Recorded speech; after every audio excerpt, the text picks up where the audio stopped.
Hey everybody, welcome back to Lunch 400.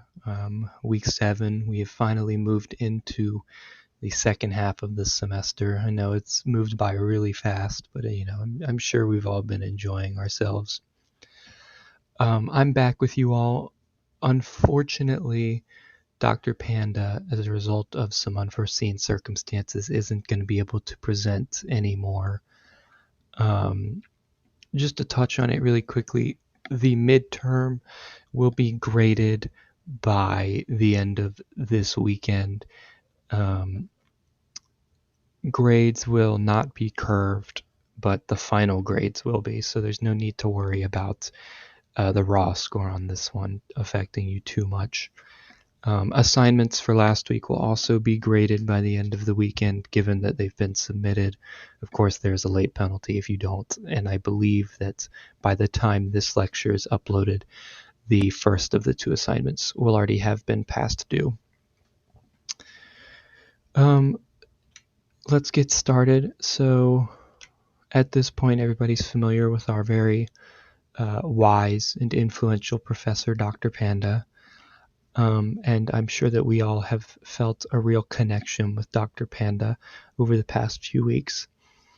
Unfortunately, I have to relate to you all that in the early hours of the morning, Dr. Panda did pass away, and they're no longer with us at this point.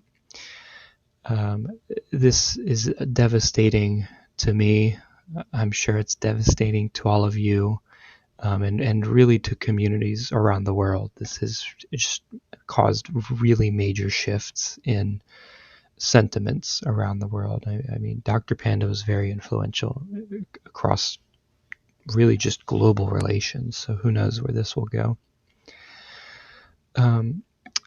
It's only right is respect for Dr. Panda's legacy that this week we will be honoring how Dr. Panda lived, and we will touch upon how Dr. Panda died as the end of a great journey.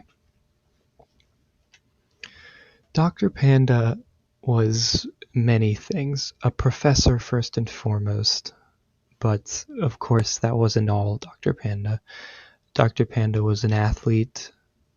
Dr. Panda was a great man of culture. Dance was one of his favorites. Dr. Panda was a great worker. He had a great green thumb and a specific love for growing cucumbers. And putting a box around Dr. Panda is not fair to the immense amount of talent that this individual had.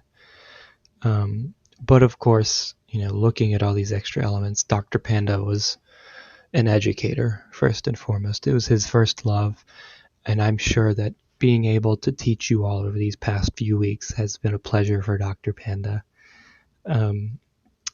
Dr. Panda, I'm sure, in those last few moments, when his life flashed before his eyes, he only felt joy and had no regrets over the millions of minds that he's been able to mold over the years. Dr. Panda, yes, Dr. Panda did unfortunately pass from us, and we've luckily gotten a brief report of how Dr. Panda passed. So they've contextualized it a little bit for us, and I'll try to explain that for you all. We all know Dr. Panda was on a mission in Korea, but what he probably didn't necessarily relay to you all was that Dr. Panda was in fact a Korean War veteran. They were a very awarded soldier, over 260 confirmed kills in the military. And of course, in any conflict where you've had a direct relation with any group such as this one, it would spark outrage and a lot of disdain and hate. And Dr. Panda, in his attempt to ease relations with North Korea, inadvertently sparked outrage among certain populations.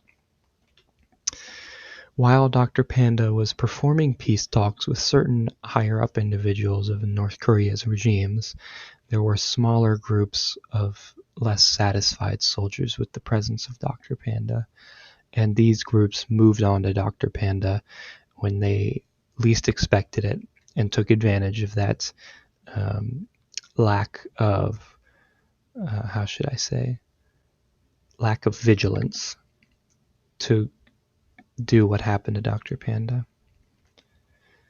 To put it briefly, while en route to a basketball game in North Korea, Dr. Panda was kidnapped by these insurgent groups. He was then tortured for 6 hours minimum. Officials in North Korea say it may have been longer, and they did cut his testicles off during this torture process. They then decapitated him with a rusty saw blade, which took multiple swipes to decapitate. They then dismembered his corpse, and they separated the limbs into the ocean floor in multiple locations. The full body has yet to been found. And that is as it stands while we know of what happened to Dr. Panda. Your assignment this week is to design a funeral for Dr. Panda. You should include a brief speech, a eulogy really, that can be given at the funeral regarding Dr. Panda and their life. You should provide some activities and decoration ideas. You should include a short guest list, at least 3 individuals that would likely be invited. And this will be our first ranked assignment. I think moving forward, all of the assignments in some capacity will be ranked against one another. And this will be the first of many. All right, guys. I know today has been some heavy news, but I'm sure that we can all pick ourselves back up and move forward. That's what Dr. Panda would have wanted. So, let's keep going and let's finish strong, guys.